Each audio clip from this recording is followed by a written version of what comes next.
Okay, hello guys. आज हम पढ़ेंगे एग्जीक्यूटिव्स। ठीक है। एग्जीक्यूटिव्स जो चीजें हैं ना, एग्जीक्यूटिव क्यों बोलते हैं हम इसको? इसके अंदर बहुत सारी चीजें आ जाती हैं। एग्जीक्यूटिव्स में जो मेन पार्ट होते हैं वो हमारे होते हैं, दो टाइप के एग्जीक्यूटिव्स होते हैं। एक होते हैं जो सेंट्रल लेवल पे होते हैं, जिनको हम कहते हैं यूनियन एग्जीक्यूटिव्स। ठीक है। और एक पार्ट जो होता है वो होता है हमारा स्टेट एग्जीक्यूटिव। ठीक है। जो स्टेट में चलते हैं, काम करते हैं। ठीक है। तो एक जगह यूनियन है और एक जगह स्टेट है। ठीक है। हम दोनों को कंपैरिजन काम करेंगे, कब कब यूनियन है और कब कब स्टेट्स हैं। ठीक है। तो यूनियन के जो मेंबर्स होते हैं, एक तो सबसे पहला उसमें होता है प्रेसिडेंट। ठीक है। जो सबसे इंपॉर्टेंट होता है।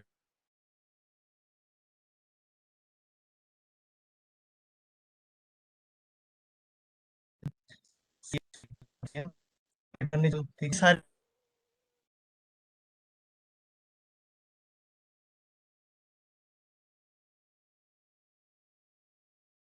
होता है एडवोकेट जनरल, गवर्नर। ठीक है। ये सारे के सारे स्टेट में काम करते हैं।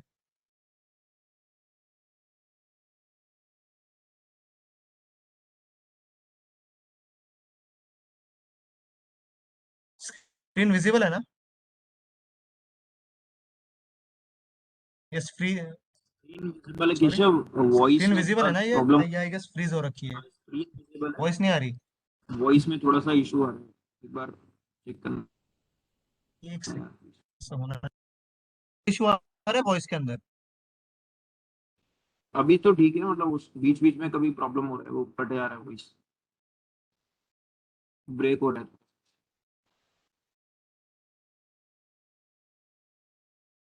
अब देखना, अभी ब्रेक हो रही है यार। ऐसा तो होना नहीं चाहिए आज। स्क्रीन फ्रीज भी है।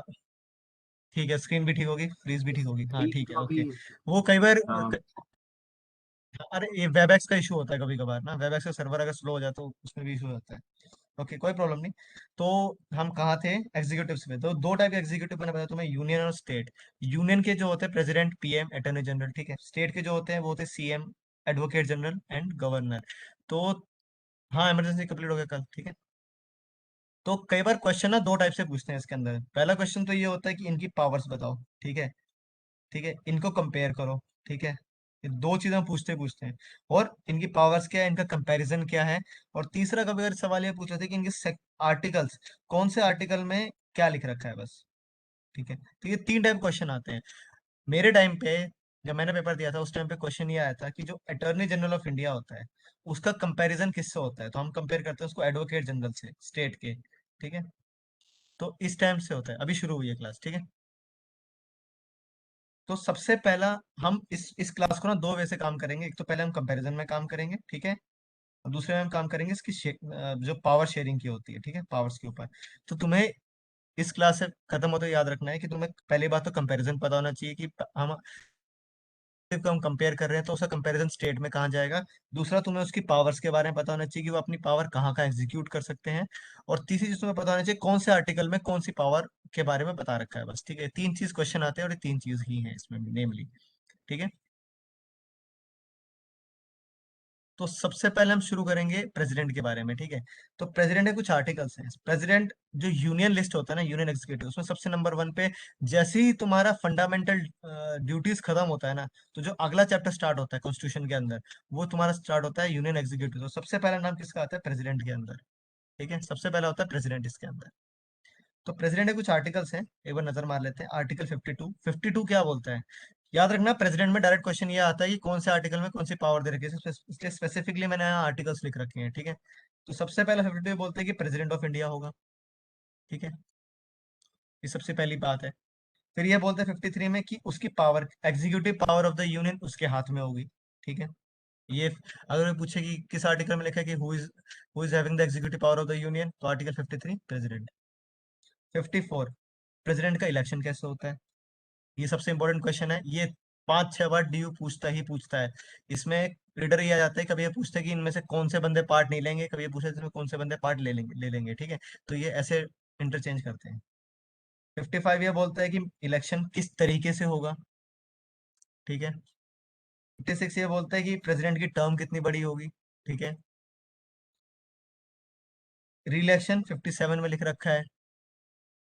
58 में लिख रखा है क्वालिफिकेशन क्या होगी। ठीक है। 59 में लिख रखा है कि कंडीशंस क्या होंगे प्रेसिडेंट ऑफिस की, कौन कौन बंदा प्रेसिडेंट बन सकता है और कैसे ऑफिस में काम करेगा। ठीक है। फिर 60 में लिख रखा है ओथ, ओथ कैसे लेगा। ठीक है। 61 में लिख रखा है इम्पीचमेंट कैसे होगी। 62 में लिख रखा है कि कब तक प्रेसिडेंट अगर नहीं हो तो उसकी जगह पे कौन बैठेगा। ठीक है, सारा कुछ यहाँ लिख रखा है। और कब कब इलेक्शन करने पड़ेंगे, विद इन कितने मंथ्स में इलेक्शन करने हैं, ये सारी चीजें लिख रखी है इसके अंदर। ठीक है।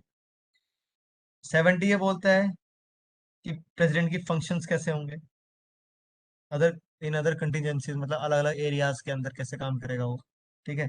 71 ये बोलता है कि election of vice president and president के किस तरह से होंगे और कैसे उनको गवर्न करना है। ठीक है, ये 71 में। 72 ये बोलता है कि इसको जो उसकी पावर होती है, जिसको हम बोलते हैं ना कि the power to grant pardon, suspend, remit और कम्यूट सेंटेंसेस, तो ये उस चीज के ऊपर है। ठीक है। 74 बोले काउंसिल ऑफ मिनिस्टर्स को लेके जो रिलेशन होता है वो कैसे काम करता है। काउंसिल ऑफ मिनिस्टर्स कैबिनेट में आज बताऊंगा क्या होता है, क्योंकि आज आज समझ आएगा कि काउंसिल ऑफ मिनिस्टर्स कैबिनेट क्या है, क्योंकि इसके बिना फिर तुम्हें पार्लियामेंट समझ नहीं आएगा। ठीक है। 75 मिनिस्टर्स के बारे में। 87 special address by president, president कब स्पेशल एड्रेस देता है। ठीक है। 123 ऑर्डिनेंस मेकिंग पावर, जिसके लिए सारे लोग उत्साह रहते हैं कि ऑर्डिनेंस क्या होता है। 143 president of power to consult supreme court, जिसको कई लोग एडवाइजरी जुडिक्शन बोलते हैं। ठीक है, रेफरेंस जुडिक्शन, एडवाइजरी जुडिक्शन जो बोलते हैं। और लास्ट 352 नेशनल इमरजेंसी लगाना, प्रेसिडेंट रूल लगाना। 60 फाइनेंशियल इमरजेंसी लगाना। तो मैंने तुम्हें कल इमरजेंसी पढ़ाया था, तुम्हें समझ आ गया इमरजेंसी क्या होती है और इमरजेंसी क्यों लगती है और कैसे लगती है। अब समझ, इसमें ये तुम्हें ये आइडिया लगे कि प्रेसिडेंट कैसे प्रेसिडेंट ही लगाता है। ठीक है, इस आर्टिकल से तुम्हें बात समझ आ जानी चाहिए अब। ठीक है। तो कोई भी इमरजेंसी में पीएम मत करके आ जाना। ठीक है, प्रेसिडेंट ही करके आना। ओके। तो स्टार्टिंग करते हैं अब हम प्रेसिडेंट से सबसे पहले। ठीक है, प्रेसिडेंट कैसे काम करता है। तो आर्टिकल 52 में लिखा है कि there shall be president of India, India का प्रेसिडेंट, क्योंकि हम लोग, तुम्हें याद होगा कि हमने रिपब्लिक वर्ड यूज किया था।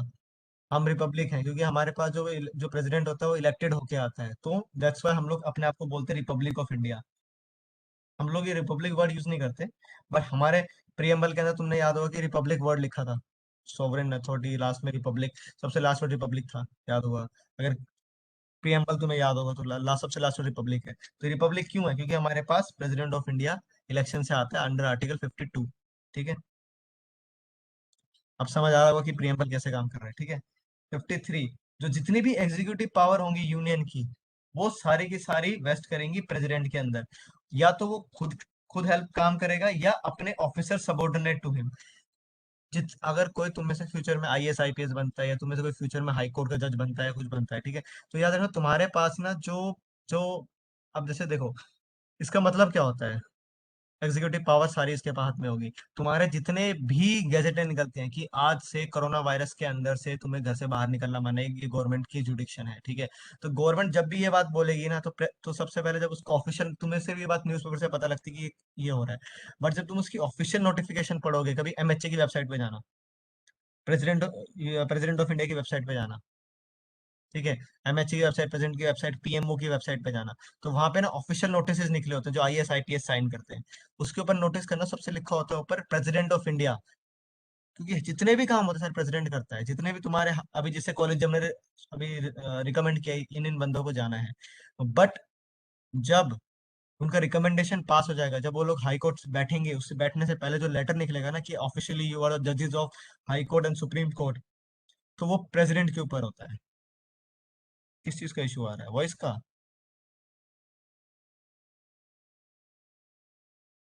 ठीक है। तो ये रहेगा सब ऑडिबल। यस। हाँ, सारा सब बिल्कुल ठीक। Seal of the president. ठीक है। तो ये चीज होती है।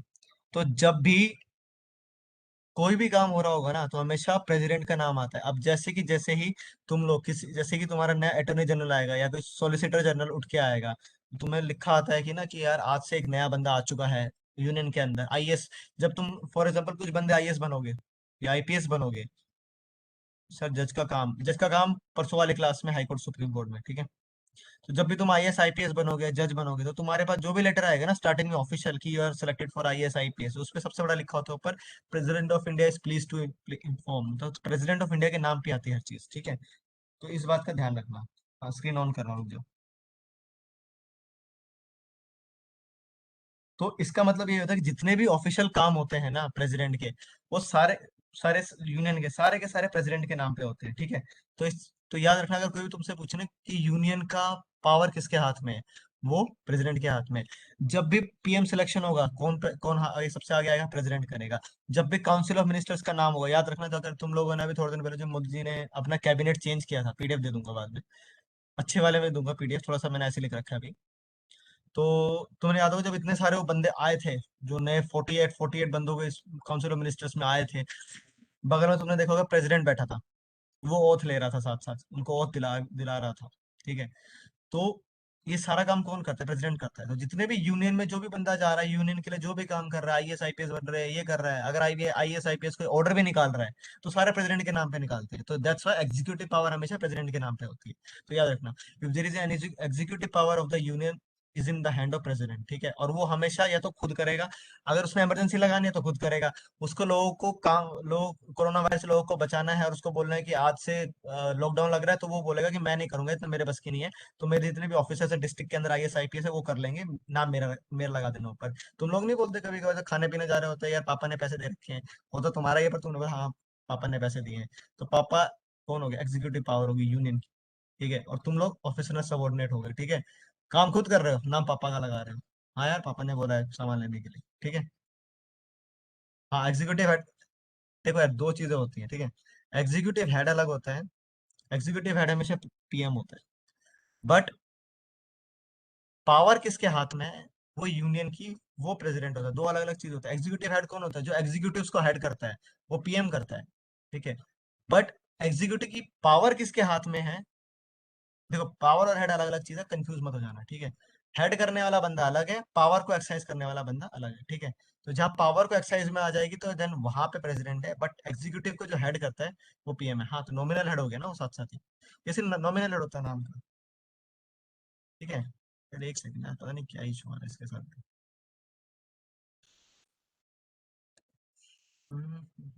पोस्ट, ठीक है, ओके। तो समझ गए तुम लोग, तो ये मत लिख देना कि एग्जीक्यूटिव हेड कौन होता है, एग्जीक्यूटिव हेड हमेशा प्राइम मिनिस्टर होता है। तो फर्क, दोनों में चीजों में फर्क आता है, हाँ। एग्जीक्यूटिव की पावर प्रेसिडेंट के पास होती है, एग्जीक्यूटिव हेड पीएम होता है, ठीक है। तो कोई भी काम, सारे काम तुम्हें पता है मोदी जी करते हैं। इमरजेंसी लगाएंगे तो मोदी जी बोलेंगे इमरजेंसी लगाओ, तो तभी लगेगी, हाँ स्क्रीन आ गई। पर इमरजेंसी लगाता कौन है, लगाता प्रेसिडेंट है, पर बोलता कौन है, मोदी जी। टिटुलर देखो, व्हाट इज दे जूरे का मतलब ये होता है बाय लॉ। लॉ के हिसाब से हेड कौन है यहाँ पे, प्रेसिडेंट, समझे मेरी बात। But they facto means by fact, वो कौन है, पीएम, प्रेसिडेंट, ठीक है। क्योंकि सारा काम तो प्रेसिडेंट कर रहा है, सॉरी प्राइम मिनिस्टर कर रहा है, दे फैक्टो पीएम, ठीक है। नाम प्रेसिडेंट, मोदी जी कोई भी काम करें, नाम हमेशा प्रेसिडेंट का आएगा, पर काम कौन कर रहा है, प्रेसिडेंट। सब्जी कौन लेके आया, धनिया कौन लेके आया, तुम। पैसे कौन दे रहा है, पापा मम्मी, काम खत्म, ठीक है। अल्टीमेटली पावर जो जो बंदा एक्सरसाइज कर रहा है वो कौन है, वो पीएम है, बट किसके नाम पे कर रहा है, वो प्रेसिडेंट, ठीक है। ऐसे याद रख लेना इसको। आगे चलते हैं। ये जो supreme commander of defence forces in India, सबको ये बात पता है कि सुप्रीम कमांडर होता है वो, ठीक है, तीनों फोर्सेस का। अब तो इनफैक्ट चार होगी, air force, navy, army and coast guard. इन डिफेंस फोर्सेस को सुप्रीम कमांडर होता है, ठीक है। मींस जो जनरल होता है उसके ऊपर भी होता है, ठीक है। यार why do we need a president, देखो यार ये बड़ा ना वाला क्वेश्चन आ जाता है, डिबेटेबल क्वेश्चन, ठीक है। इसका देखो इसमें क्या होता है, first of all we are a republic, अगर तुम्हें याद होगा प्रेम्बल पढ़ा तो वी आर ए रिपब्लिक। हमारा जो बिल्कुल हेड होना चाहिए बंदा, वो हमेशा प्रेसिडेंट होना चाहिए, ठीक है। That's why we are a republic, ठीक है। सेकेंडली, जितने भी पावर होती है वो सारी प्रेसिडेंट काम करता है, ठीक है। सिर्फ उसने ये बोल रखा, पीएम कोई भी काम करेगा उसको करने दो, नाम मेरा लगा देना, ठीक है। तो पीपल को अब सबसे बड़ा इशू ये कि प्रेसिडेंट को चूज करना बहुत अजीब सा काम है। मतलब तुम इतने सारे लोग, एक से एक ऐसे बंदे को इलेक्शन में लेके आओगे जो एक्चुअली अपनी पावर यूज ही नहीं कर पाता, ठीक है। तो ये चीज बड़ी इशू हो जाती है, इसलिए हम लोगों ने पहले पीएम बनाया, और पीएम लोग सारे मिलकर प्रेसिडेंट को बनाते हैं, ठीक है। तो जरूरत हमें इसलिए है क्योंकि वो सारी पावर एक्सरसाइज करेगा, ठीक है। ये बड़ा डिबेटेबल टॉपिक है। रहने का तो हमारे पास खाली प्रेसिडेंट भी होना चाहिए था, पर हमने पीएम भी रखा है, ठीक है। तो इस चीज को तो बाद में बताऊंगा, जब इस चीज खत्म हो जाएगा अपने आप समझ जाओगे क्यों क्यों होता है, ठीक है। हाँ, टिटुलर हेड है, नाम का हेड है बस, ठीक है। हाँ, ओके। ऐसा तो वैसे तो है, तो वैसे भी गवर्नर ही कोई, गवर्नर और प्रेसिडेंट दोनों सेम ही होते हैं, नाम के होते हैं, पर काम सीएम और पीएम करते हैं। पर ये दोनों अब क्यों हैं, इनका अस्तित्व क्यों है, तो ये सेम क्वेश्चन हो कि भगवान क्यों है, जबकि सारा काम हमने खुद करना है, ठीक है। तो ये ऐसे टाइप के क्वेश्चन बन जाते हैं, तो इसका बड़े अलग अलग वे से आंसर निकलते हैं, ठीक है। इसका कोई स्पेसिफिक आंसर नहीं है हमारे। सेकेंडली, कॉन्स्टिट्यूशनल हेड, ठीक है, वो कॉन्स्टिट्यूशनल का हेड होता है बस, ठीक है। टिटुलर हेड होता है, मींस नाम का होता है। दे ज्यूरे, लॉ में सबसे आगे वही होता है लॉ के हिसाब से, और नॉमिनल एग्जीक्यूटिव, ठीक है, और सिंबॉलिक है। ये जहां भी तुम्हें वर्ड दिख जाए ना, टिटुलियर, कॉन्स्टिट्यूशनल, दे ज्यूरे, नॉमिनल और सिंबॉलिक, सीधा दो ही काम करना, सबसे पहले उठते ही ना, जो तुम्हारा रेडियो बटन होगा ना इसके अंदर पेपर में, सीधा उठ के प्रेसिडेंट पे लगा देना, बिना आग बंद करे, ठीक है। ठीक है। और अगर तुम्हें कोई स्टेट की, अगर तुम्हें एग्जांपल स्टेट में दे रखे हो, उसमें नाम ऐसे हो, गवर्नर, सीएम, ठीक है, council of ministers of the state, ठीक है, advocate general of the state, तो सीधा उठा के गवर्नर पे लगा देना, ठीक है। ये तो सीधा आंसर है, इसमें तो कोई डाउट नहीं होना चाहिए किसी को। तो जहाँ ये दो वर्ड दिखे ना, अब ये मत पूछना ना, अगर सर प्रेसिडेंट और गवर्नर दोनों आगे तो किस पे लगाना है, ऑब्वियसली प्रेसिडेंट पे लगाओगे, ठीक है। तो वैसे क्वेश्चन आएगा नहीं, आ गया तो प्रेसिडेंट होगा, ठीक है, वरना ये हमेशा चैलेंज ही होता है, ठीक है। आगे चलते हैं। Election of the president, president, ये बड़ा सबसे अजीब क्वेश्चन है और सबसे ज्यादा रटने वाला क्वेश्चन है, ये रट लेना है याद से। इसमें दो क्वेश्चन बनते हैं, ठीक है। ये 2018 या 17 में भी क्वेश्चन था कि इनमें से कौन कौन बंदे पार्ट लेते हैं प्रेसिडेंट के इलेक्शन में, और कौन से नहीं लेते, ठीक है। तो याद रखना, ये मैं वर्ड्स पे बात करूंगा, कॉन्स्टिट्यूशन हमेशा वर्ड पे बात करते हैं, तो यहाँ वर्ड पे बात होगी, देखो। सबसे पहली बात है इलेक्टेड एमपीज, बड़ा बड़ा लिख रखा है मैंने कैप्स लॉक में, elected, elected MLAs of the state. Tutorial constitution option थे, देन दोनों में कैसे एक ही ऑप्शन होगा यार, अगर पेपर बनाने वाले ने सही आइडिया लगाया होगा ना, तो हमेशा एक ही ऑप्शन देता है, वरना क्वेश्चन हमेशा चैलेंज होता है। टिट्यूलियर का मतलब क्या होता है, सिर्फ टाइटल वाला, जिसको सिर्फ दे रखा हो पावर, टाइटल टिट्यूलियर। कॉन्स्टिट्यूशनल, क्योंकि कॉन्स्टिट्यूशन में उसका नाम सबसे ऊपर दे रखा है, इसलिए कॉन्स्टिट्यूशनल हेड। तो अगर क्वेश्चन ऐसा आएगा तो कभी ऐसा आएगा नहीं कि दोनों का ऑप्शन आ जाए। कुछ कुछ लोग क्या करते हैं कि जो लोग पीडीएफ बनाते हैं, कुछ भी करते हैं ना, कई लोग तुम्हें देखो फ्री के मॉक्स देने वाले होते हैं, तो दोनों ऑप्शन लगा देते हैं, ठीक है। ऐसा नहीं होता कभी। अगर किसी इंसान ने सच में पढ़ा होगा तो समझ आ जाएगा कि टिटुलर अलग चीज है, और ये, सॉरी, टिटुलर एक है, कॉन्स्टिट्यूशनल हेड एक है, दे ज्यूरे हेड एक है, ठीक है, नॉमिनल एग्जीक्यूटिव एक है, सिंबॉलिक हेड एक है, ठीक है। तो अगर सही पेपर होगा तो उसमें कभी नहीं आएगा, ठीक है। आगे सुनो। एग्जि इलेक्टेड एमएलए और elected MLA of NCT of Delhi and Puducherry, सिर्फ ये तीन चीज याद रखना। मैंने क्या बोला, इलेक्टेड एमपीज, जो एमपीज होते हैं जो पार्लियामेंट में बैठते हैं, इलेक्टेड एमएलए जो स्टेट के एमएलए होते हैं, और सिर्फ दिल्ली और पुडुचेरी, क्योंकि ये दो ऐसी चीजें हैं जिनके पास खुद की वो है, क्या बोलते हैं इसको, कि खुद की असेंबली है, ठीक है।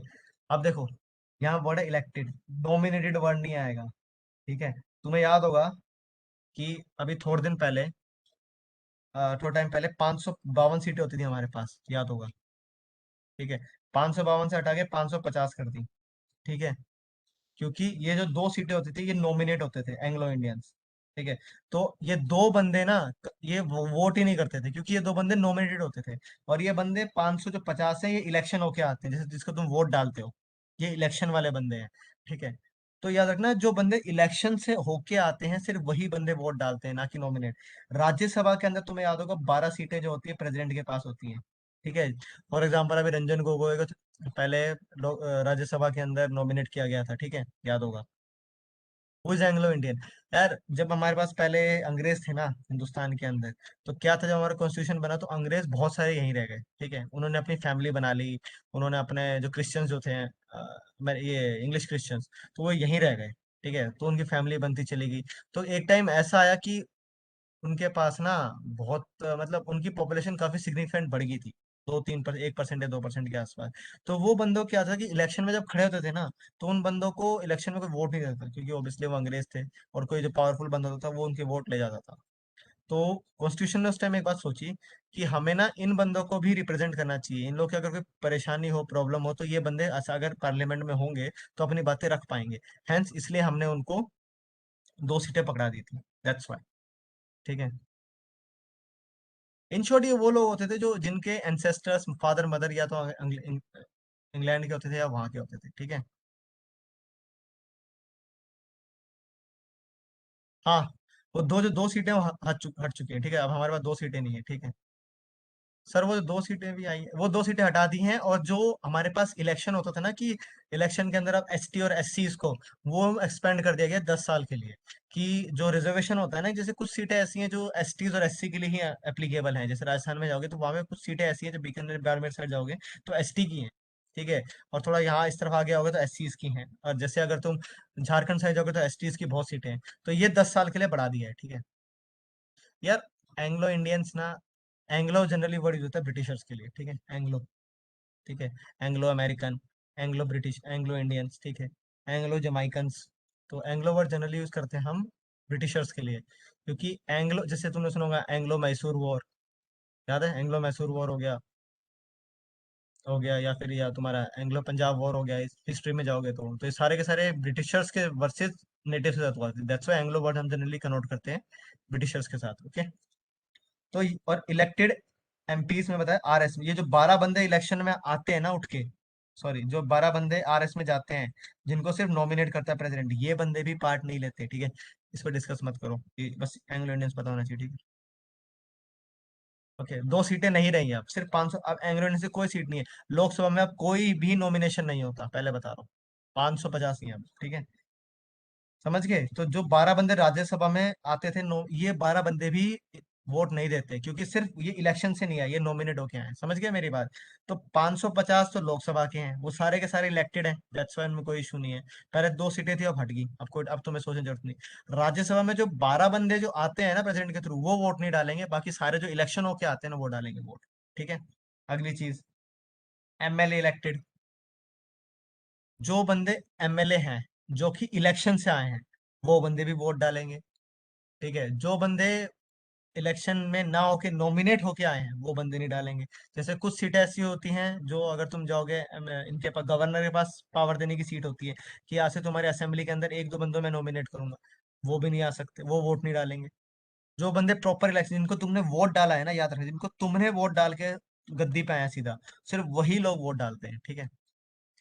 ममता बनर्जी वोट नहीं कर सकती, क्योंकि पहली बात वो एमएलए नहीं है।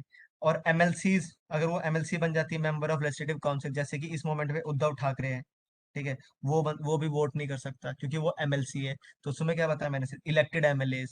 ठीक है। बनर्जी वोट नहीं कर सकती। ठीक है। और इलेक्टेड एमएलए वही एमएलए जो, जैसे यहाँ पे सारे 70 के 70 जो है दिल्ली के अंदर, जो दिल्ली के रहने वाले, जो केजरीवाल के 70 के 70 हीरो हैं, ठीक है, वो सारे के सारे वोट डाल सकते हैं, क्योंकि वो सारे के सारे इलेक्शन से होके आए हैं। ठीक है। वो उन लोग कोई नॉमिनेट नहीं है। ठीक है। पुडुचेरी के अंदर भी जितने बंदे हैं, जितनी सीटें आई गैस तुम्हारी 50 के आसपास है, वो सारे भी वोट डाल सकते हैं। ठीक है। समझ गए मेरी बात? ये चीज याद रखना, इलेक्टेड एमपीज, इलेक्टेड, अगर तुमसे याद नहीं रखा है तो इलेक्शन याद करो, इलेक्टेड एमपीज, इलेक्टेड एमएलए और elected MLA of state of Delhi and Puducherry. ठीक है, ये चीज याद रखना, 3 चीजें। एमएलए और एमएलसी हम जब पार्लियामेंट करेंगे ना तब बताऊंगा, वैसे बताता हूँ। जो एमएलए होता है ना, एमएलए, वो तुम्हारा स्टेट असेंबली का होता है। जैसे पार्लियामेंट होती है ना, जैसे पार्लियामेंट में एमपी होता है, वैसे स्टेट के अंदर जो एमएलए होता है, ठीक है, जो तुम बोलते हैं ना, विधायक, विधायक जी आ रहे हैं, विधायक चाचा है हमारे, किसी ने अगर देखा हो तो सीरीज, तो विधायक कौन होता है? एमएलए। ठीक है। और जो जिसको बोलते हैं ना विधानसभा, वो होता है एमएलए। और जो विधान परिषद, जिसको बोलते हैं, जो विधान परिषद होता है, उसको क्या बोलते हैं? वो होता है MLC, member of legislative council. जहाँ सांसद एमपी होता है, पहले बता रहा हूँ, गलत मत करो, सांसद इज एमपी, पार्षद इज एमएलए। ठीक है, याद रखना। तो विधानसभा, नहीं, पार्षद भी नहीं है, सॉरी, विधानसभा का जो मेंबर होता है ना, विधायक, विधायक की बात कर रहा हूँ मैं, काउंसलर नहीं, विधायक। ठीक है, मैं बोल रहा हूँ विधायक। जो बंदा विधायक होता है वो एमएलए होता है, और जो बंदा दूसरा होता है काउंसलर, वो सारे के सारे एमएलसी होते हैं। हाँ, ठीक है, याद रखना। समझे मेरी बात? एमएलए और एमएलसी में ये फर्क है। हाँ, एमएलए विधायक, ठीक है। ये अब हम जब कल पार्लियामेंट पढ़ेंगे तो ऑटोमेटिक समझ जाओगे। हाँ, 104 ने सीट हटा दी, ठीक है। एमएलसी निगम पार्षद, हाँ वही।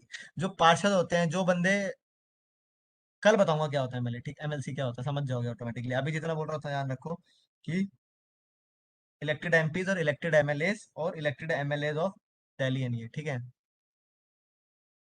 वो कल पढ़ेंगे हम लोग, ठीक है, जब कल तुम एमएलसी कर। अभी देखो, तुमसे एक सबसे बड़ा एग्जांपल यहाँ पे आ रखा है, जब तुम बार बार, तुम्हें पता है बंगाल के अंदर एमएलसी की बात चल रही है। अब जिन बंदों का एमएलसी नहीं पता, उनके लिए फिर जो ये जो करंट अफेयर है वो तो बिल्कुल जीरो हो गया ना। तो मैंने इसलिए बोला कि पहले स्टैटिक कर लो एक बार, फिर ऑटोमेटिकली करंट अफेयर अपने आप समझ आने लग जाएगा कि एमएलसी क्या होता है, ठीक है। तो अब तुम्हें समझ आएगा कि ममता बनर्जी क्यों एमएलसी बनवाना चाह रही, ऑटोमेटिकली कल समझ जाओगे, ठीक है। जितना मैं पढ़ा रहा हूँ उतना समझ लो पहले एक बार। ऑटोमेटिकली तुम्हारा स्टैटिक जब स्ट्रांग हो जाएगा ना, तो तुम्हें करंट अफेयर अपने आप समझ आने लग जाएगी, अच्छा ये हो रहा है, ठीक है। आगे चलो, मैंने क्या बताया तुम्हें कि जो नॉमिनेटेड मेंबर्स होते हैं असेंबली के और मेंबर्स ऑफ लेजिस्लेटिव काउंसिल, बड़ा बड़ा लिख रखा है यहाँ पे मैंने, वो पार्टिसिपेट नहीं करते। इतना रख लो प्लीज, ये याद रख लेना, ठीक है। आर्टिकल 55 बताता है कि किस तरह के इलेक्शंस होंगे। वो यूनिफॉर्म होने चाहिए, रिप्रेजेंटेशन थ्रू नेशन होने चाहिए, एज पर कॉन्स्टिट्यूशन, ठीक है। तो एमपीज एमएलए को वोट देने की पावर दी गई है। प्रेसिडेंट अब ये, अब कोई सोचने की बात है कि यार प्रेसिडेंट को एमपी तो मान सकते हैं, हम समझ सकते हैं, पर एमएलए क्यों चूज करते हैं?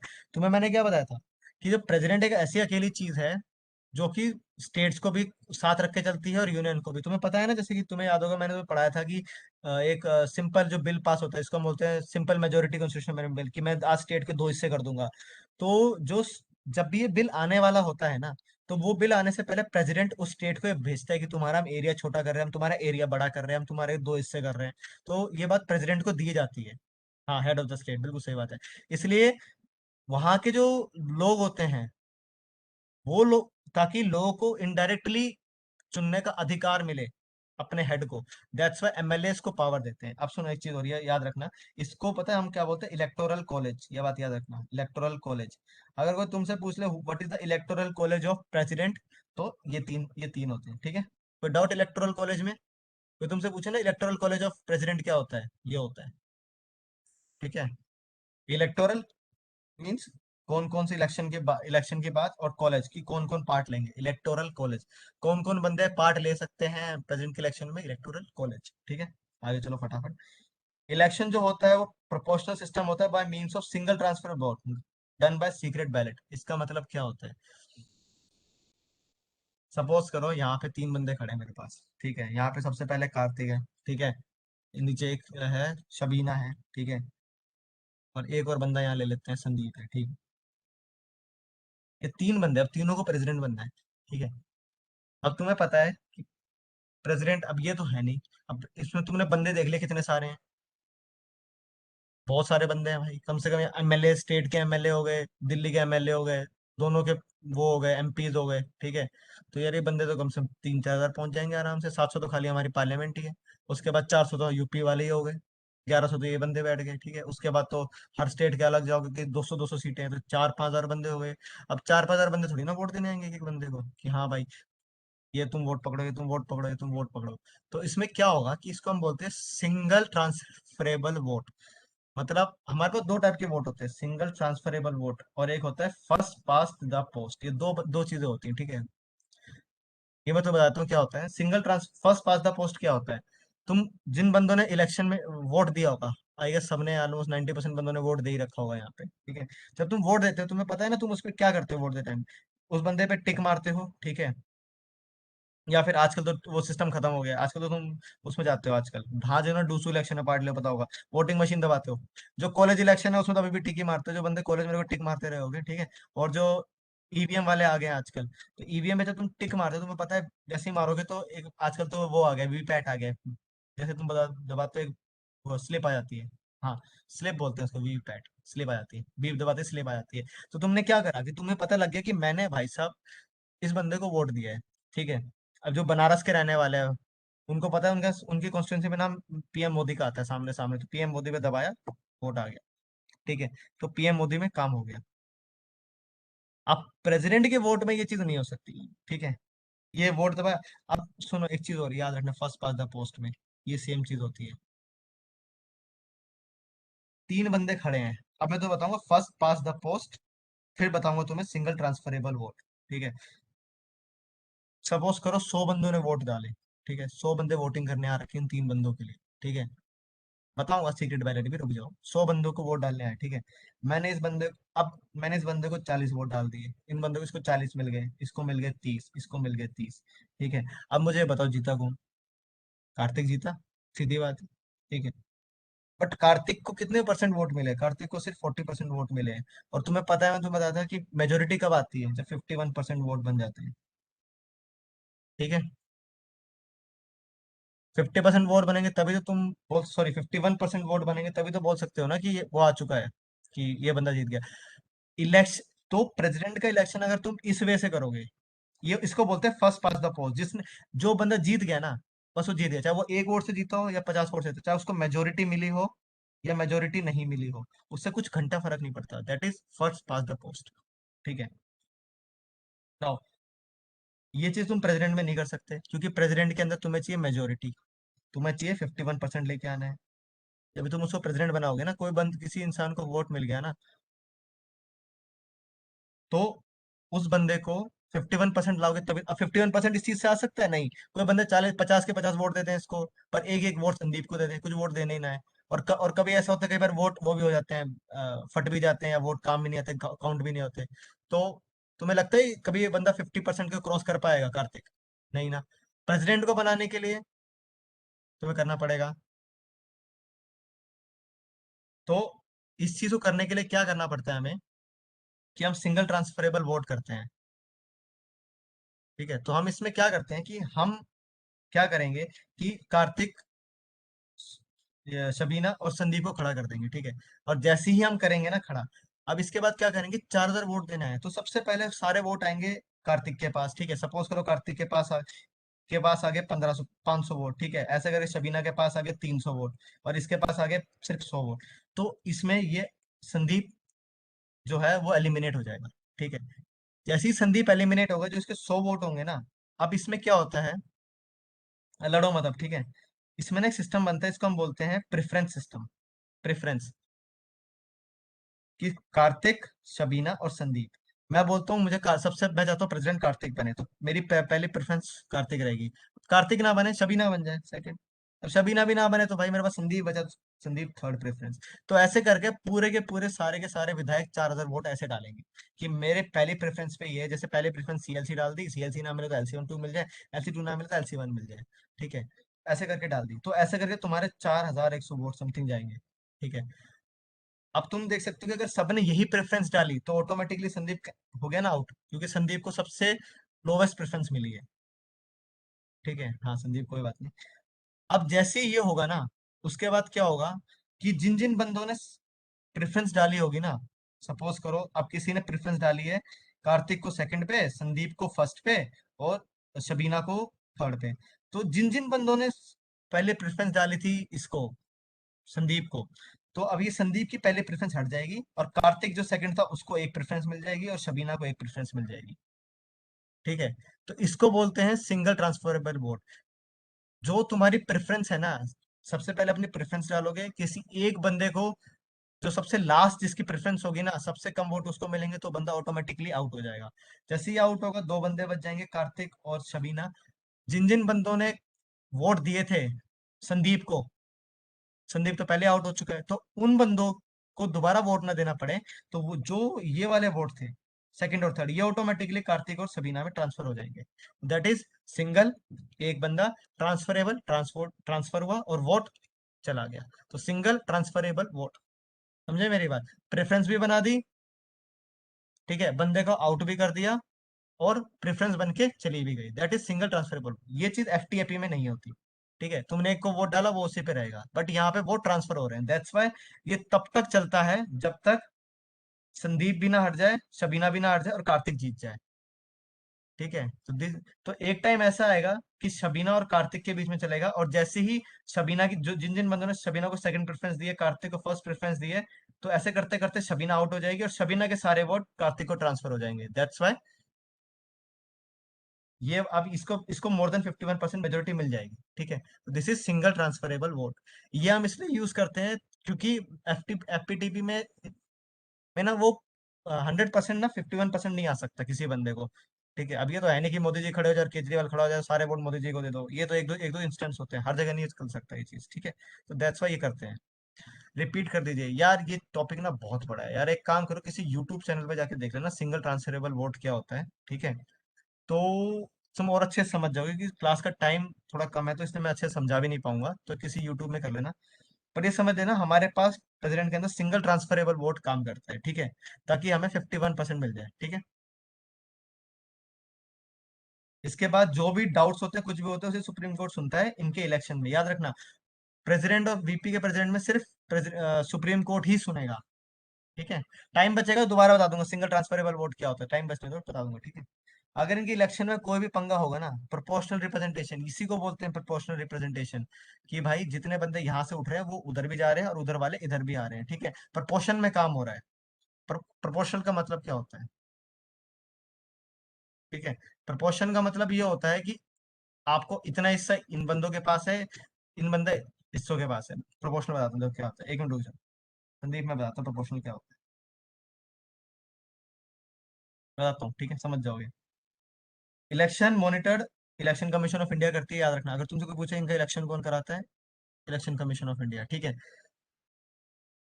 हमारे पास सिर्फ एक ही प्रेसिडेंट ऐसे रहे जो नीलम संजीवा रेड्डी हैं, जो हमेशा इलेक्टेड अपोज हुए हैं। ठीक है, राजेंद्र प्रसाद अकेला ऐसे प्रेसिडेंट थे जो 2 बार बने हैं। ठीक है, और दो जाकिर हुसैन और फखरुद्दीन अली जो अपने ऑफिस में जिनकी डेथ हुई है। ठीक है, ये 2 चीजें होंगी। ठीक है, प्रोपोर्शनल और ये दोनों चीजें बताऊंगा मैं अभी। ठीक है, अब सबसे बड़ी बात, टर्म ऑफ ऑफिस और इलेक्शन, ये डायरेक्ट क्वेश्चन आता है। ठीक है, 5 साल, 5 साल के लिए रहेंगे, सबसे बड़ी बात। अगर रेजिग्नेशन देना होगा तो वाइस प्रेसिडेंट, मेरा टाइम है क्वेश्चन है 2019 का, कि अगर किसी को रेजिग्नेशन देना है प्रेसिडेंट को तो किसको देगा, वाइस प्रेसिडेंट को। ये क्वेश्चन आया था 2019 के अंदर, डायरेक्ट क्वेश्चन है, इतना सिंपल क्वेश्चन है, देख लो तुम्हारे सामने 4 मार्क्स फ्री के आ रहे हैं। कि अब प्रेसिडेंट अपना रेजिग्नेशन किसको देता है, वाइस प्रेसिडेंट। उसमें बहुत सारे ऑप्शन थे, पीएम को देता है, मैक्सिमम बंदों ने पीएम डाला था। ठीक है, तो तुम्हें गलती मत करना, वाइस प्रेसिडेंट सीधा 4 मार्क्स का इजी क्वेश्चन। ठीक है, और वो कितने कितनी बार भी इलेक्शन हो सकता है उसका। ठीक है, सिंपल है ये। आगे चलो, एलिजिबिलिटी डायरेक्ट क्वेश्चन, इंडिया का सिटीजन होना चाहिए। ठीक है, हाँ, वाइस प्रेसिडेंट प्रेसिडेंट को देगा, प्रेसिडेंट वाइस प्रेसिडेंट को देगा, वाइस वर्सा, सिंपल क्वेश्चन। ठीक है, 35 साल मिनिमम एज होने चाहिए। अब ये नहीं कि मैं 25 साल का हूँ, राहुल गांधी 25 साल का हो गया चलो इसको प्रेसिडेंट बना देते, नहीं हो सकता। 35 साल मिनिमम एज है। ठीक है, सिर्फ खड़े होने के लिए। ठीक है, और वो बंदा सिर्फ तभी होगा जब वो हाउस ऑफ द पीपल, मतलब अगर उसकी जो कंडीशंस है ना वो हाउस ऑफ पीपल से मिलेगी। जब अपन पार्लियामेंट करेंगे तब बताऊंगा कि लोकसभा का मेंबर बनने के लिए क्या कंडीशन चाहिए होती है, तो वही सेम कंडीशन प्रेसिडेंट की होनी चाहिए। ठीक है, समझ गए, ये 3 चीजें याद रखना। हाँ सारे, मैं तुम्हें क्या बताया कि सारा काम जितना भी इंडिया में होता है ना, सारा प्रेसिडेंट के नाम पे होता है। तुम्हें अपॉइंट भी प्रेसिडेंट करेगा, निकालेगा प्रेसिडेंट ही, छपेगा तो प्रेसिडेंट के नाम पे। ठीक है, कुछ हो रहा हो तो प्रेसिडेंट के नाम पे। ठीक है, कोई इंटरनेशनल ट्रीटी हो रही है तो प्रेसिडेंट के नाम पे। ठीक है, तो हरा सारा काम प्रेसिडेंट के नाम पे होता है। ठीक है, आगे चलो।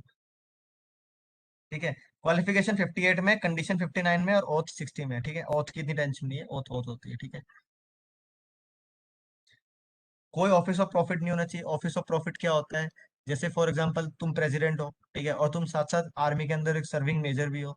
ठीक है, तो तुम्हें पहले अपनी आर्मी की जॉब छोड़नी पड़ेगी, देन तुम प्रेसिडेंट बनने लायक हो। ठीक है, अगर तुम ये सोच रहे हो कि मैं प्रेसिडेंट भी बन जाऊँ और आर्मी में सर्विस भी करता रहूँ, तो तुम नहीं हो सकता, क्योंकि तुम वहां से भी पैसा उठाओगे और प्रेसिडेंट की पे से भी पैसा उठाओगे, तो it's called office of profit, example है। ठीक है, गवर्नर में भी सेम चीज है। फॉर एग्जांपल एक और, कुछ बंदे ऐसे होते हैं जो गवर्नमेंट ऑफ इंडिया में काम कर रहे होते हैं। ठीक है, वो डायरेक्टली काम नहीं कर रहे होते, मतलब जैसे अटॉर्नी जनरल ऑफ इंडिया है। ठीक है, वो ऑफिस ऑफ प्रॉफिट नहीं है, मिनिस्टर्स प्रॉफिट। अटॉर्नी जनरल क्या है, अटॉर्नी जनरल सिर्फ इंडिया के लिए मतलब गवर्नमेंट के लिए काम करता है और अपने केस लड़ता है। पर जैसे वो प्रेसिडेंट बन जाएगा ऑटोमेटिकली उसका सारा कुछ छूट जाएगा, तो वो ऑफिस ऑफ प्रॉफिट नहीं है, क्योंकि वो गवर्नमेंट के अंदर कोई काम नहीं कर रहा है। पर कोई बंदा अगर गवर्नमेंट के अंदर नौकरी कर रहा हो और फिर प्रेसिडेंट बन जाए, तो और वो अपने उस नौकरी से इस्तीफा ना दे और काम करता रहे, तो वो प्रेसिडेंट से भी हट जाएगा। ठीक है, तो that is office of profit. Office profit, office मतलब ऑफिस, प्रॉफिट जहां से पैसा आ रहा हो, सीधी बात है। ठीक है, ठीक है, वो मेंबर ऑफ द हाउस और लेजिस्लेटिव नहीं होना चाहिए। ठीक है, अगर वो एमएलए है, एमपी है, अगर मोदी जी आज प्रेसिडेंट बन जाते हैं तो उनको अपने लोकसभा की सीट छोड़नी पड़ेगी, सीधी बात है। और फॉर एग्जाम्पल और कोई जैसे जयशंकर है, जयशंकर जी हमारे वो हैं CEO of A company, CEO is a private thing, वो बन सकता है, उससे कोई इशू नहीं है, ठीक है। प्राइवेट में तो कोई इशू नहीं होता, गवर्नमेंट में काम करना जरूरी होता है, ठीक है। अगर फॉर एग्जाम्पल राज्यसभा के मेंबर जैसे जयशंकर है, जयशंकर राज्यसभा के मेंबर है, तो जैसे जयशंकर वो बनेंगे प्रेसिडेंट, उनको अपनी लेजिस्लेटिव अपनी राज्यसभा की सीट छोड़नी पड़ेगी, ठीक है। क्रिमिनल केस हो रखा हो, मैंने तुम्हें बताया था, याद करो, क्रिमिनल केस हो रखा हो तो टेंशन नहीं है, क्रिमिनल केस में कन्विक्शन हो रहा हो तो टेंशन है। अगर तुम्हें कन्विक्शन, तुम्हें कोर्ट ने प्रूव कर दिया कि तुमने काम करा है, तो देन तुम ऑटोमेटिकली डिस्क्वालिफाइड हो, एमपी इलेक्शन लड़ने के लिए, प्रेसिडेंट के इलेक्शन लड़ने के लिए ऑटोमेटिकली डिस्क्वालीफाई हो जाओगे, ठीक है। या अनटचेबिलिटी, मैंने तुम्हें उस दिन बताया था, अगर तुम अनटचेबिलिटी के ऊपर किसी ने गलती से बता दिया कि इसका अनटचेबिलिटी करी है और वो प्रूव हो गया, तो हट जाओगा। चार्ज होना कोई इशू नहीं है, बट कन्विक्शन होना जरूरी है, कन्विक्शन। अरे तुमने कभी देखा नहीं क्या यार, रोज के रोज लड़ाई लड़ते रहते हैं कि भाई इस बंदे ने इसके ऊपर 18-19 केस हैं, याद होगा, इसके ऊपर 18-19 केस है, इसने इस एक्सटॉर्शन केस है, इस पे वो केस है, फिर भी एमएलए बने घूम रहे, क्योंकि उनपे सिर्फ केस चल रहा है, प्रूव नहीं हुआ है, जिस टाइम प्रूव हो जाएगा ऑटोमेटिकली हट जाएंगे, ठीक है। या अगर प्रूव हो रखा हो तो वैसे नहीं लड़ सकते, ठीक है, क्योंकि सजा काट रहे होंगे, सीधा हिसाब है। उसको 50 सेकेंडर्स और 50 सिलेक्टर्स चाहिए। कोई बंदा जिसने कॉलेज में भी इलेक्शन लड़ा हो, जो बंदा जिसने कॉलेज में इलेक्शन लड़ा हो, उसको ये चीज पता लग जाएगी कि उसको दो बंदे चाहिए होते हैं जो अपना आई कार्ड देंगे और अपना नाम लिखेंगे उसके नॉमिनेशन फॉर्म के ऊपर कि भाई ये बंदा इलेक्शन लड़ रहा है, मैं इसको सपोर्ट कर रहा हूँ। और एक बंदा होगा जिसको बोलेंगे प्रपोजर, और एक बंदा होगा जो होगा सेकेंडर, जिसने कॉलेज में इलेक्शन लड़ा उसको पता होगा ये बात, ठीक है। वैसे सेम चीज होती है प्रेसिडेंट के अंदर, 50 होंगे या 50 एमएलए होंगे, वो बोलेंगे कि हम इस बंदे को चाहते हैं कि ये इलेक्शन बन जाए, मतलब ये प्रेसिडेंट के लिए खड़ा हो जाए, तो 50 ऐसे बंदे प्रपोजर होंगे, और 50 बंदे और होंगे जो बोलेंगे कि हाँ हम इन प्रपोजर को सपोर्ट कर रहे हैं, वो सेकेंडर। तो मतलब कुल मिला के 100 बंदे होने चाहिए, याद रखना। 100 बंदे नॉमिनेशन फॉर्म पे साइन करेंगे प्रेसिडेंट के, मुझे प्रेसिडेंट बनना है, तो मुझे 100 एमपी एमएलए चाहिए होंगे जो साइन करके देंगे कि हाँ हम रेडी हैं इस बंदे के इलेक्शन के लिए, ठीक है। तो that is proposer, सेकेंडर and proposers, ठीक है। हाँ, शशि थरूर का एग्जांपल, अगर शशि थरूर को चार्ज लग जाता, और शशि थरूर पे सिर्फ चार्ज ही लगता भी तो कि तुमने भाई अबेटमेंट करा है, मर्डर करा है, पर जब आज से 1-2 साल बाद जब उसका केस हियरिंग होता है, उसको जज बोल देती कि हाँ कि तुम आज से एलिजिबल नहीं हो, मतलब तुम आज से तुमने मर्डर करा है और तुम्हें 10 साल की सजा है, उसी टाइम पे उसकी सीट जो त्रिवेंद्रपुरम की सीट है ना, वो छिन जाएगी, ठीक है। ये एग्जाम्पल है शशि थरूर को लेके। ओथ सीजीआई लेगा, डायरेक्ट क्वेश्चन है कि प्रेसिडेंट की ओथ कौन लेता है, सीजीआई, ठीक है। अगर सीजीआई नहीं है तो सीनियर मोस्ट जज, अगर आज के टाइम पे एनवी रमन्ना जी नहीं है तो जस्टिस यूयू ललित, या फिर सेकंड नंबर पे एक और आते हैं, उनका नाम याद नहीं आ रहा, वो करेंगे, ठीक है। अनलमेंट प्रेफरेंसेस सबके सब पार्लियामेंट बताएगी, तुम्हें कहाँ रहना है, किधर रहना है, कितना पैसा मिलेगा, ठीक है। वो एनी क्रिमिनल प्रोसीडिंग से है, अगर तुम्हें याद हो फंडामेंटल राइट्स आर्टिकल 14, याद है, आर्टिकल 14 यहाँ आ गया, सीधा हिसाब है। उसको अरेस्ट नहीं कर सकते, ये नहीं कर सकते, वो नहीं कर सकते, ब्ला ब्ला ब्ला, ठीक है। सारी चीजें आर्टिकल 14 से आएंगी, ठीक है। हाँ, अगर वो डाउरी और अनटचेबिलिटी के लिए पहले कन्विक्शन हो चुके हैं तो वो नहीं कर सकता, ठीक है, वो ऑटोमेटिक डिस्क्वालिफाइड है। बट किसी और चीज के लिए टर्म सर्व कर लिए देन वो कर सकता है, ठीक है। तो कुछ सर्टेन प्रोविजंस है, वो आरपीए में लिखा होता है, रिप्रेजेंटेशन ऑफ पीपल एक्ट, कि कौन कौन बंदा ऐसा है जो, जिन बंदों ने पहले सजा काट रखी है इन इन चीजों के लिए, वो दो इलेक्शन लड़ सकते हैं। मर्डर में भी कर सकता है, ऐसे कोई इशू नहीं, अगर तुमने मर्डर किया और तुमने अपनी 25 साल सजा काट ली, कर सकते हैं। रेप कन्विक्शन, हाँ, तुम्हें क्या, कन्विक्शन अलग चीज है, सजा काटना अलग चीज है। कन्विक्शन इज कन्विक्ट हो चुके हो, सजा में तुम अब जाओगे, सजा काट के आ जाना, काट चुके हो, अब तुम इलेक्शन लड़ सकते हो। कितने सारे आइडियल है यार हमारे, कितने सारे बंदे हैं जिनके अभी तुम अगर सर्च भी मारोगे ना, एमपी एमएलए करके देखना, कितने सारे बंदे ऐसे जिन्होंने एक्सटॉर्शन, रेपिंग, मर्डर, इनके ऊपर उनका चार्ज चला है, वो सजा भी काट के हैं 3-4 साल, और फिर भी इलेक्शन लड़के जीते हैं। तो ऐसा कोई बार नहीं है, ठीक है। बताऊंगा आगे, ठीक है। इम्पीचमेंट, याद रखना, हमारे कॉन्स्टिट्यूशन में वर्ड इम्पीचमेंट सिर्फ प्रेसिडेंट के लिए है, बाकी सबके लिए रिमूवल है, ठीक है। अब ये मत बोल देना कि इम्पीचमेंट क्या होता है, ठीक है। आजम खान है, कितने एग्जाम्पल है, बस करो, ठीक है। रिमूवल, यूपीएससी का बंदा रिमूव होता है, जज रिमूव होता है, ठीक है, एजी रिमूव होता है, सीजीआई रिमूव होता है। कभी सीजीआई का इम्पीचमेंट वर्ड सुना है क्या, नहीं। इम्पीचमेंट सिर्फ याद रखना प्रेसिडेंट के लिए होता है, ठीक है। कोई तुमसे पूछे कि इम्पीचमेंट क्या होता है, ठीक है। इम्पीचमेंट होता है फॉर्मल रिमूवल, ठीक है, बाय कॉन्स्टिट्यूशनल मीन्स, इसको हम बोलते हैं इम्पीचमेंट, ठीक है। सिर्फ एक ही चीज पे वो इम्पीच हो सकता है, वो है वॉयलेशन ऑफ कॉन्स्टिट्यूशन। बस करो, पढ़ लो पहले एक बार, ठीक है। ठीक है। उसकी टर्म डिफाइन कहीं नहीं है। ठीक है, इसका मतलब कहीं नहीं दे रखा कि वॉयलेशन ऑफ कॉन्स्टिट्यूशन कुछ भी हो सकता है।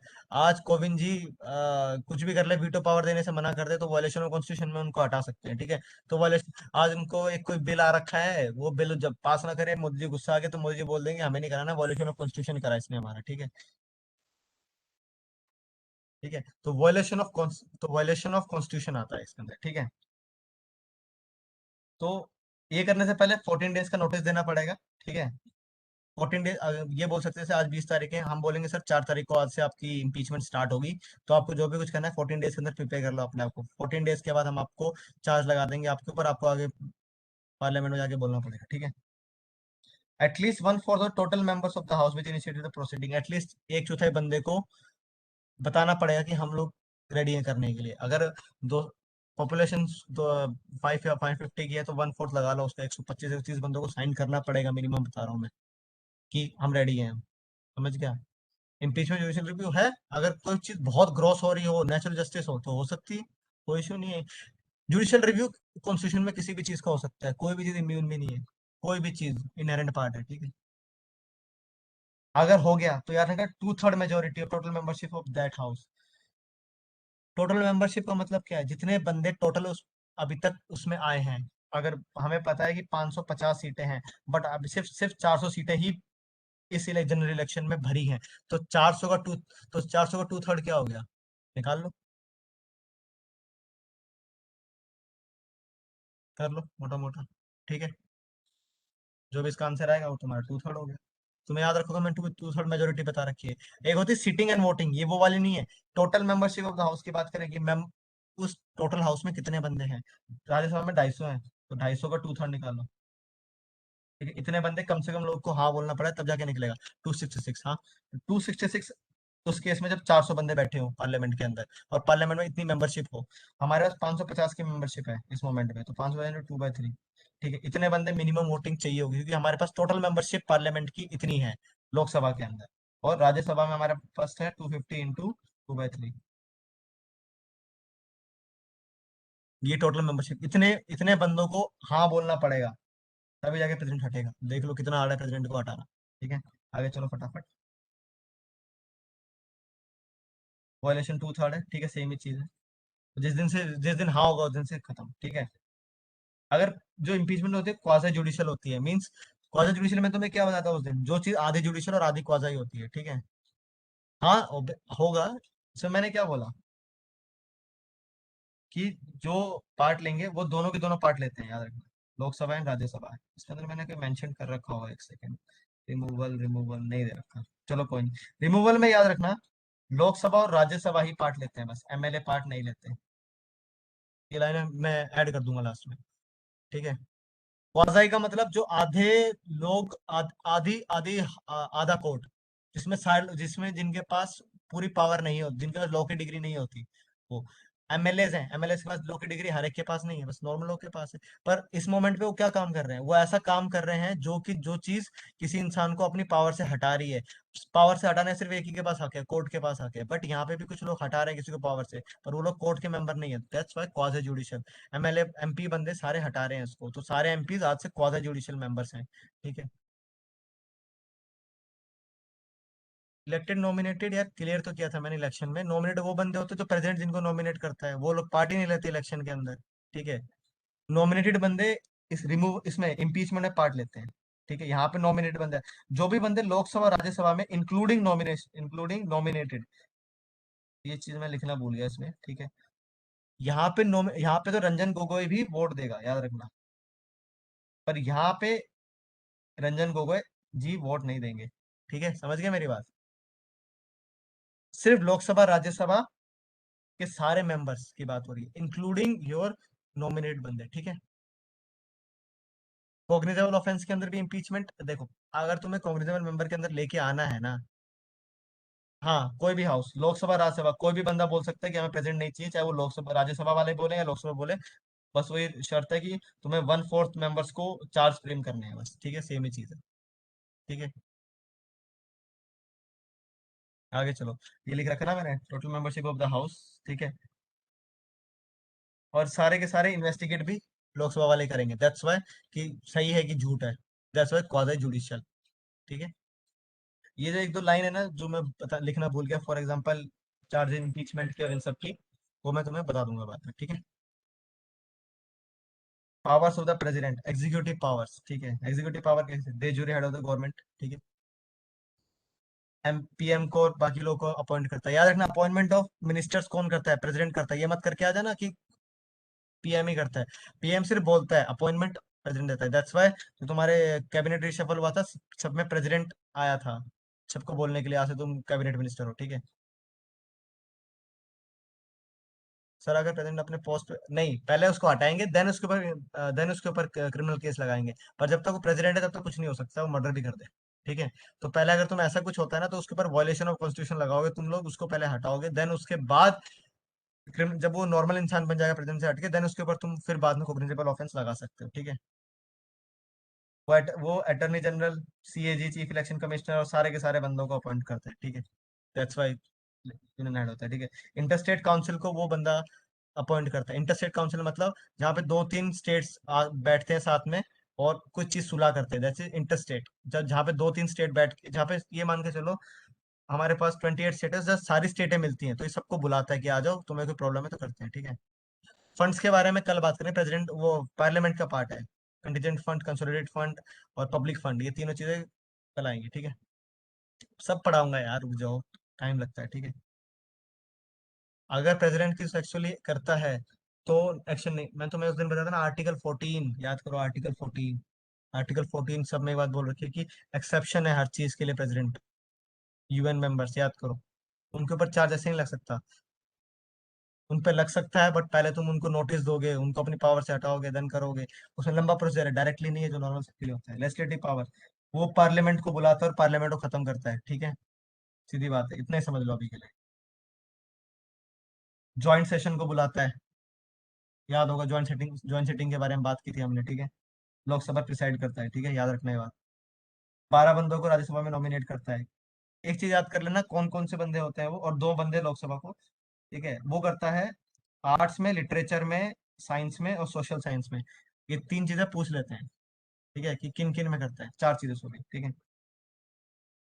रिकमेंडेशन चाहिए होता है कुछ टाइप्स के बिल आने के लिए, फॉर एग्जांपल मनी बिल कभी भी प्रेसिडेंट के हाँ किए बिना नहीं आ सकता पार्लियामेंट में, कल पढ़ेंगे पार्लियामेंट क्या होती है, ठीक है, पार्लियामेंट में कैसे काम करता है। वीटो पावर उसके बाद बिल्स रिटर्न, ये legislature apply pocket veto bill, ठीक है, ठीक है। ऑर्डिनेंस लगा सकता है, कई लोग ऑर्डिनेंस के ऊपर लड़ रहे थे, ऑर्डिनेंस की पावर इसके पास है। वो रिपोर्ट्स बताता है, सीएजी यूपीएससी की, ठीक है। और उसको उसको उससे बिना पूछे तुम्हें कोई ग्रांट नहीं मिल सकता, पैसा नहीं मिल सकता जब तक वो खुद ना बोले, ठीक है। रिकमेंडेशन पे जुडिशियल पावर, चीफ जस्टिस और जजेस को अपॉइंट करता है, ठीक है। पार्डन निकाल सकता है, ठीक है। और सुप्रीम कोर्ट से एडवाइस ले सकता है। इमरजेंसी पावर, इमरजेंसी लगा सकता है, ठीक है। वीटो पावर, एब्सोल्यूट वीटो मतलब जब बिल्कुल ही मना कर देना, फॉर एग्जांपल पेप्सू बिल में उसने बिल्कुल मना कर दिया था, ठीक है, कि मैं अपने इस बिल में कोई, मैं इस बिल चाहता ही नहीं आ जाए, ठीक है। सस्पेंसिव वीटो, अपनी जेब में रखना, आंसर ही नहीं करना, वीटो पावर का, तुम्हें कोई लगता है कि चीज बुरी है, मैं अपने पास रखूंगी, कोई नहीं। ऑर्डिनेंस क्या, 124 ऑर्डिनेंस, ऑर्डिनेंस क्या होता है, ऑर्डिनेंस यार एक टाइप की ऐसी पावर होती है जब पार्लियामेंट ना बैठी हो और तुम्हें कोई बिल बिल को लेके आना हो, कोई पावर लेके आनी हो, हैंस उसको हम ऑर्डिनेंस कहते हैं, क्योंकि उसमें हमें जरूरत, हाँ सॉरी 123, तुम्हें जरूरत नहीं पड़ती, ठीक है, उस चीज को लेके आने के लिए, तो दैट इज ऑर्डिनेंस। वो भी एक तरह की एक्ट होती है बट वो बिना पार्लियामेंट के पास की हुई एक्ट होती है, तो उस चीज को, उसमें सारी पावर वही होती है जो पार्लियामेंट की एक्ट की हुई होती है, बट पार्लियामेंट ना बैठी हो, कोई इमरजेंसी सिचुएशन होगी तो फटाफट उसमें करने के लिए होती है। फॉर एग्जाम्पल जब तुम कोरोना चल रहा था, हाँ ये रहा ना एग्जाम्पल, इमरजेंसी जो तुम्हारा इसमें किया था कोरोना के अंदर एक्ट, कि तुम्हें याद होगा डॉक्टर्स को लोग मार रहे थे बार बार कुछ कोरोना के वाले, कि अगर सपोज करो कि तुम्हें एडमिशन नहीं मिला, बेड नहीं मिली, ऑक्सीजन नहीं मिला, तो लोग डॉक्टर को मारने लग जाते थे, ठीक है, कोरोना का अच्छे से इलाज नहीं हो रहा था, तो प्रेसिडेंट ने एक वो निकाला था इसके अंदर, जो तुम्हारे डिजास्टर मैनेजमेंट एक्ट के अंदर, कि आपसे जो भी कोई डॉक्टर को मारेगा उसको, उस पर 2 लाख रुपए, 5 लाख रुपए फाइन है, याद होगा, दो पिछले साल की तो बात है ये, ठीक है। तो that is power of ordinance, वो ऑर्डिनेंस निकाला था क्योंकि उस टाइम पे लोकसभा बैठी नहीं थी, बैठी थी तो प्रॉब्लम हो सकती थी, ठीक है। हाँ, सीधा जेल और फाइन, ठीक है। बताऊंगा ऑर्डिनेंस क्या होता है, रुक जाओ अभी, ठीक है। हाँ, और बाद में वो इसी ऑर्डिनेंस को पास कर दिया था पार्लियामेंट में, क्योंकि उस टाइम पे अगर ऑर्डिनेंस, अगर पार्लियामेंट बैठती तो सबको खतरा था कि कोरोना हो सकता है, तो इसलिए ऑर्डिनेंस बना दिया उसको कि फटाफट इसको ऑर्डिनेंस निकालो, बाद में पास होता रहेगा, ठीक है, दैट इज ऑर्डिनेंस। बाद में बताऊंगा ऑर्डिनेंस क्या होता है, वो पार्लियामेंट का पार्ट है ऑर्डिनेंस, ठीक है। पॉकेट वेटो, ठीक है, sorry, taking no action on the bill. Suspensive veto is returning the bill for reconsideration, sorry मैंने उल्टा कर दिया था। कोई भी बिल को वापस कर देना, ठीक है, उसको बोलते हैं सस्पेंसिव वेटो, जैसे कि एपीजे अब्दुल कलाम ने करा था, ठीक है, वापस बिल। एक एग्जांपल सबसे बड़ा पॉकेट वीटो का, जब लालू प्रसाद यादव जी जेल में थे, उस टाइम पे कांग्रेस ने बोला था कि प्रणब मुखर्जी को कि आप एक काम कीजिए, हम एक ऐसा बिल निकाल रहे हैं जिसकी वजह से वो बाहर आ जाएंगे, तो प्रणब मुखर्जी ने क्या करा, उस बिल को वापस कर दिया कि ये मेरे को ठीक नहीं लग रहा, एथिकल नहीं है। That is suspensive veto, Lalu Prasad Yadav को लेके, ठीक है। पॉकेट वीटो अपनी जेब में रखना, कुछ नहीं करना, ठीक है।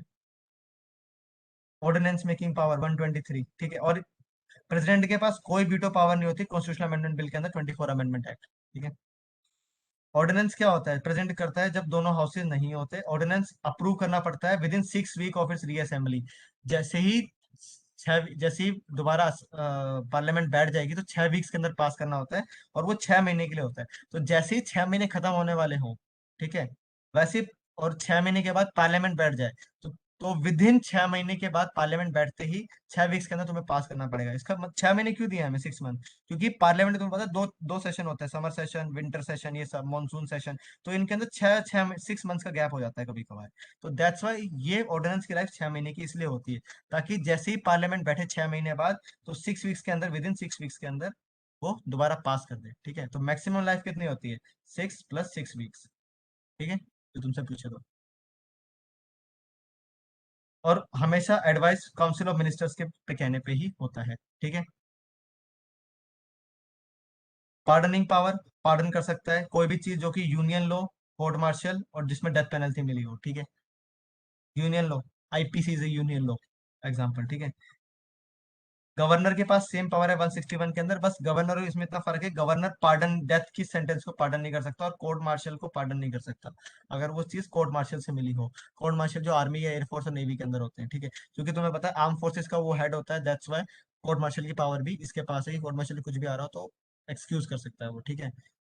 और ये तभी करता है जब यूनियन कैबिनेट बोल दे। निर्भया केस, निर्भया केस वाले में सब लोगों ने क्या बोला था कि हमें फांसी सजा नहीं चाहिए, प्लीज हमें माफ कर दो। तो जो कैबिनेट थी उसने मना किया था कि हम इनको माफ नहीं करने वाले, जब भी प्रेसिडेंट ने उनकी जो ये थी पार्डन रिक्वेस्ट कैंसिल कर दी थी, ठीक है। डिस्क्रिशनरी, प्रेसिडेंट को अपॉइंट करना, ठीक है। अगर कल ऐसा सिचुएशन आती है कि एक को 260 सीटें मिली है, एक को 250 सीटें मिली है, तो किस बंदे को प्राइम मिनिस्टर बनाना है, वो प्रेसिडेंट के पास पावर होती है, ठीक है। लोकसभा को बंद कर देना, ठीक है, अगर लॉस इज मेजोरिटी, अगर लोकसभा के अंदर 270 लोगों से कम हो गए और प्रेसिडेंट के पास पता लग गई, तो प्रेसिडेंट डिसॉल्व कर देगा, ठीक है।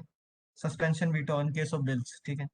और dismissal of council of minister when it can not prove confidence to Lok Sabha, वही कि जब काउंसिल ऑफ मिनिस्टर्स को पता लग जाता है कि अब वो पावर में नहीं है, उनको लग चुका है कि हमारे साथ अब 270 बंदे नहीं है, तो वो पूरे काउंसिल ऑफ मिनिस्टर्स को हटा देता है, ठीक है। काउंसिल ऑफ मिनिस्टर्स क्या होते हैं, आर्टिकल 74 में बताया बात। काउंसिल ऑफ मिनिस्टर्स वो होते हैं जो प्रेसिडेंट को हेल्प करते हैं, मिनिस्टर्स होते हैं एक तरीके जो प्रेसिडेंट को हेल्प करते हैं, ठीक है। उनका जो हेड होता है वो प्राइम मिनिस्टर होता है, ठीक है। वो अपने सारे फंक्शन काउंसिल ऑफ मिनिस्टर से कहने पे ही लेता है, ठीक है।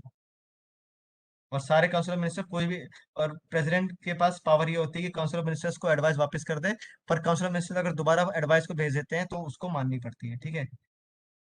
ये रहा, सेम चीज है। अगर प्रेसिडेंट बोले कि भाई मेरे को नहीं करनी ये चीज, तुम दोबारा सोचो, तो एक बार वो हाँ बोलेंगे हम सोच लिया, पर दोबारा भेज दें तो उस प्रेसिडेंट को हाँ करनी पड़ती है, ठीक है। गवर्नर, सब कुछ सेम है गवर्नर का प्रेसिडेंट के साथ, दो चार चीजों के अंदर 153 162 में बात करते हैं, ठीक है।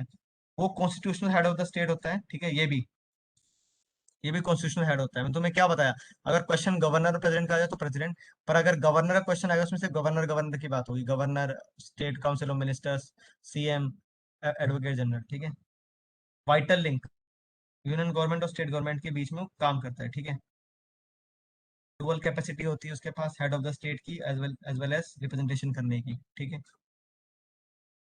एक गवर्नर कोई भी दो स्टेट का बन सकता है, ये बात याद रखना, नो इश्यू, ठीक है। एडिशनल चार्ज बोलते हैं, किस लिए, क्या क्या एलिजिबिलिटी है, सिटीजन ऑफ इंडिया होना चाहिए, 35 साल एज होनी चाहिए, और कोई भी हाउस का मेंबर नहीं होना चाहिए, सेम एज प्रेसिडेंट।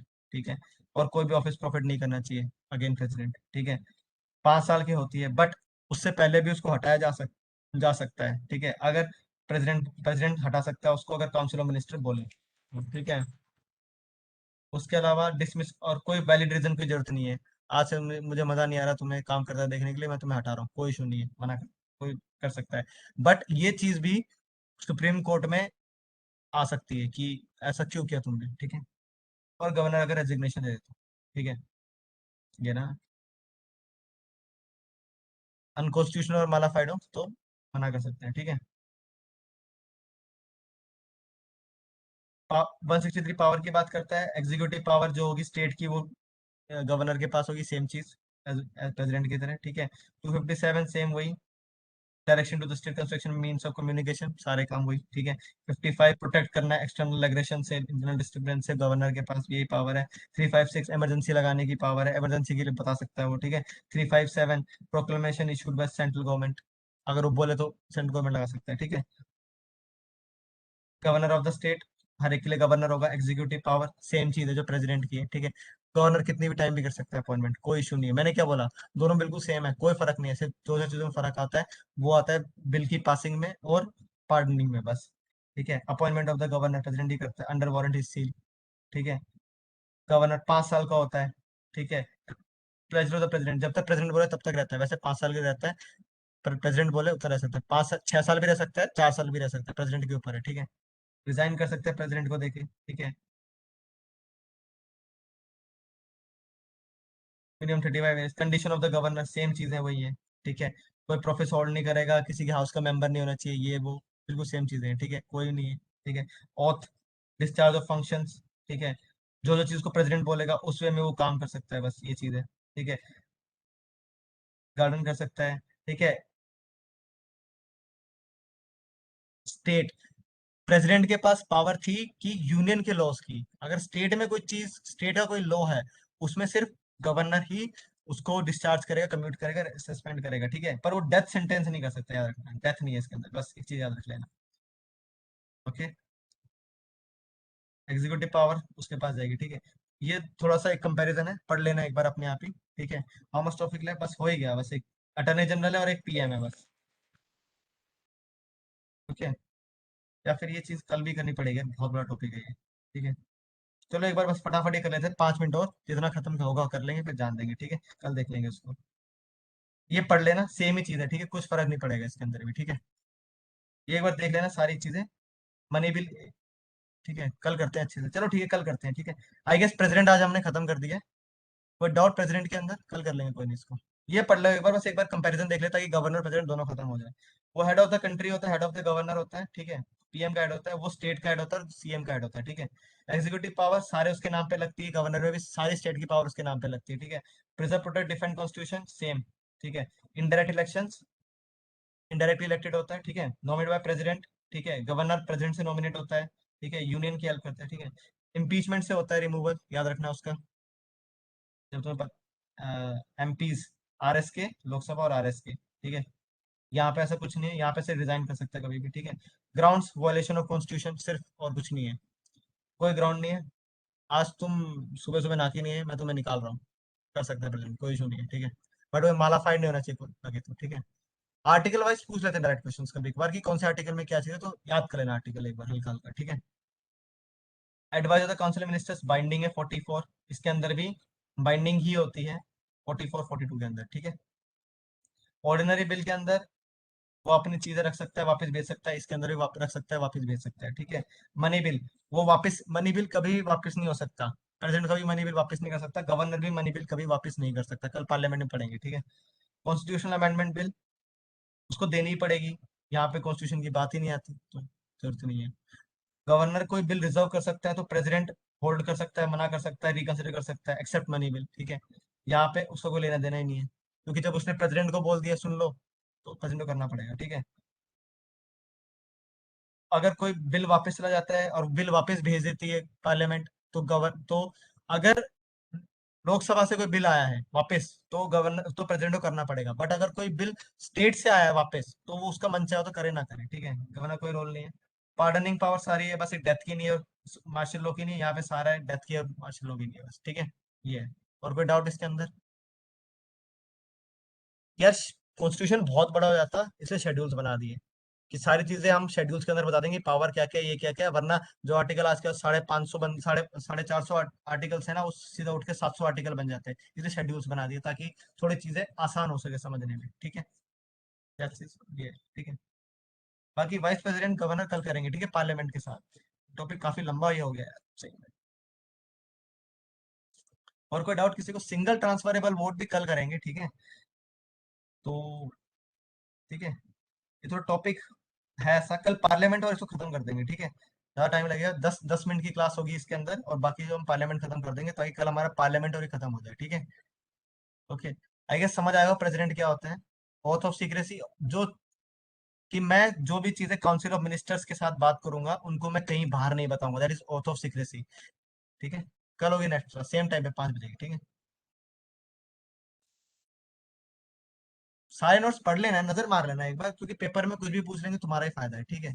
आज कोई क्लास नहीं है, ठीक है। कोई डाउट किसी को इस क्लास के अंदर कुछ भी?